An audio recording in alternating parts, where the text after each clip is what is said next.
छोड़कर जा रहा हूँ कि क्योंकि यहाँ पर हफीजुर रहमान पाशा साहब हैं कि हाल ही में हिंदुस्तान में वक्फ के ऊपर जो वावैला मचा था कि नरेंद्र मोदी की गवर्नमेंट ने वक्फ अमेंडमेंट एक्ट लाते हुए 45 अमेंडमेंट्स किया था, तो उस पर हमारी नाम नेहात मुस्लिम क़यादत ने बड़ा ड्रामाई अंदाज में पूरे हिंदुस्तान में हिंदुस्तान के मुस्लिम पर्सनल लॉ बोर्ड और सियासी कायदीन मेंबर ऑफ पार्लियामेंट ने एक बड़ा हंगामा मचा किया था।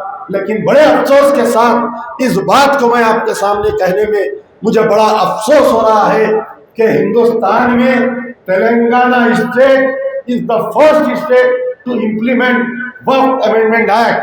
ये तेलंगाना में जो मौजूदा कांग्रेस की सरकार है वो ऑलरेडी वक्फ अमेंडमेंट एक्ट जो नया आया है वो एक्ट को इम्प्लीमेंट कर चुकी है। मैं हमारे हफीजुर रहमान पाशा साहब के सामने ये गवर्नमेंट का आर्डर दे रहा हूँ, ये तेलंगाना गवर्नमेंट का आर्डर है, क्योंकि मेरी तकरीर को इंटेलिजेंस वाले, स्पेशल ब्रांच वाले, सेंट्रल इंटेलिजेंस वाले सुन रहे हैं, तो मैं चाहता हूँ कि अमित शाह, नरेंद्र मोदी, यहाँ के चीफ मिनिस्टर रेवंत रेड्डी को मुबारकबाद दे और उन तमाम उलमा मशाइखीन, ये जियो आकर 12 अगस्त के दिन ये जियो आया, यहाँ के चीफ एग्जीक्यूटिव ऑफिसर वक्फ बोर्ड को हटाने के लिए, एक ईमानदार ऑफिसर को हटाने के लिए एक साजिश की गई और यहाँ के हाई कोर्ट में एक ऑर्डर, हाई कोर्ट में एक पिटीशन डाला गया।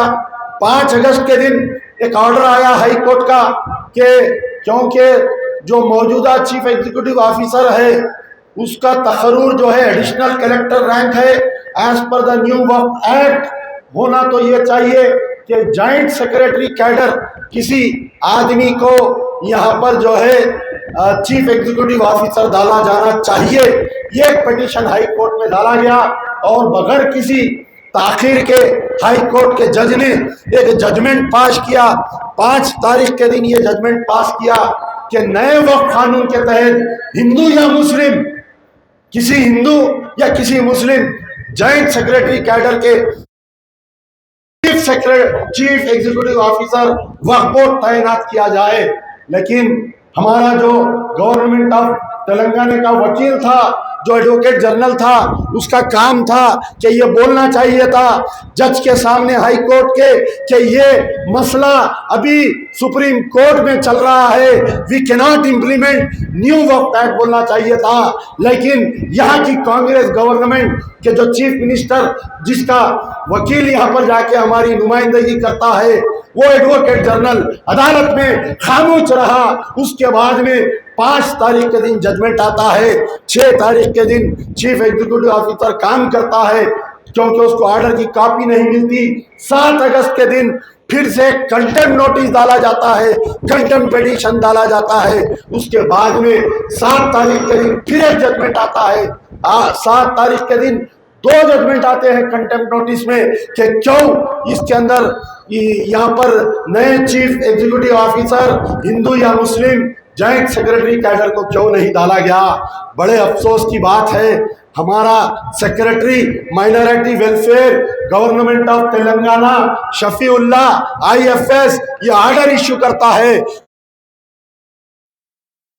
डेटेड 12/8/2005। उसके अंदर ये लिखा जाता है कि नए वक्फ के कानून के तहत एक हम जॉइंट सेक्रेटरी कैडर के ऑफिसर को डाला जाएगा। तो कहां पर है वो बत्ती गुल मौलाना, कहां पर है वो ह्यूमन चेन एहतजाज करने वाले मौलाना, कहां पर है वो वक्फ संडे मनाने वाले वो सियासतदान, कहां पर है? क्या तुम्हारे मुंह को लखवा हो गया कि तुम क्यों एहतजाज नहीं कर रहे हैं? 12 अगस्त सितंबर 1 महीना हो गया ये गवर्नमेंट ऑर्डर आकर, लेकिन सब खामोश बैठे हुए हैं। किसकी हिदायत के लिए खामोश बैठे हैं? मैं बड़े माजरत के साथ all India Muslim personal law board के सदर, क्योंकि आपका ताल्लुक भी हैदराबाद से है, पूरे हिंदुस्तान के मुसलमान आपकी तरफ नजर उठाए बैठे हैं। खालिद सैफुल्लाह रहमानी, मौलाना खालिद सैफुल्लाह रहमानी को ये ऑर्डर मैंने व्हाट्सएप के बड़े बड़े उलमा मशाइखीन को मैंने ऑर्डर व्हाट्सअप किया और उनके करीबी लोगों को फ़ोन किया। हालिया में ये हमारा असम्बली इंतखाबात हुआ, मैं चाहता था क्या ये मसला असम्बली में उठे, लेकिन ये मसला किसी एमएलए ने असम्बली में नहीं उठाया। अरे गैरों से कोई शिकायत नहीं, लेकिन तुमसे उम्मीद थी, मजलिस इत्तेहादुल मुस्लिमीन के एमएलए से ये उम्मीद थी कि हंगामा कर देंगे असम्बली में। और वो कहाँ पर है, वो राहुल गांधी कहाँ पर है, वो मोहब्बत की दुकान कहाँ पर है। हमने तो पीवी नरसिम्हा राव की कांग्रेस को वोट नहीं दिया, हमने राहुल गांधी की कांग्रेस को वोट दिया, हमने प्रियंका गांधी की कांग्रेस को वोट दिया, हमने सोनिया गांधी की कांग्रेस को वोट दिया। हमको मालूम था कि कांग्रेस सुधर गई है, हम ये सोच रहे थे। लेकिन बड़े अफसोस के बाद आज तेलंगाना के मुसलमान इस मसले पर अगर आप एहतजाज नहीं करेंगे, ये GORT नंबर 67 अगर इसको कलअदम नहीं करेगी हुकूमत, तो याद रखो Telangana will be the first state, ये पहला स्टेट रहेगा कि यहाँ पर नए वक्फ कानून को लागू किया गया है। मैं तमाम उलमा से अदबन गुजारिश कर रहा हूँ कि इस जियो के खिलाफ में एहतजाज करे। प्यारे नबी सल्लल्लाहु अलैहि वसल्लम के जलसे में मौजू से हटकर इसलिए कह रहा हूँ कि वक्फ इस हमारा जो वक्फ है ये एक हमारा हिस्सा है, हमारे मजहब का हिस्सा है, हमारे इस्लाम का हिस्सा है, इसलिए इस पर एहतजाज करना ज़रूरी है। इस पर रोशनी डालिए। दिल्ली के और यूपी के 2 मुखर्री रहे। मैं आप लोग जब दिल्ली जाएंगे, उत्तर प्रदेश जाएंगे, तो आप लोग वहाँ के मीडिया में ये बात लाए ताकि राहुल गांधी और प्रियंका गांधी को अखलाकी दबाव हो और उनकी तेलंगाना गवर्नमेंट ये जियो को विड्रा करे। बस एक बड़े अफसोस के साथ मैं आपके सामने पेश हुआ। मैं अब दावत खिताब देता हूँ मोहतरम प्रोफेसर हफीजुर रहमान साहब, प्रोफेसर हफीजुर रहमान पाशा से आपको मुखातिब करे। शुक्रिया। यार जिंदा सोबत बाकी।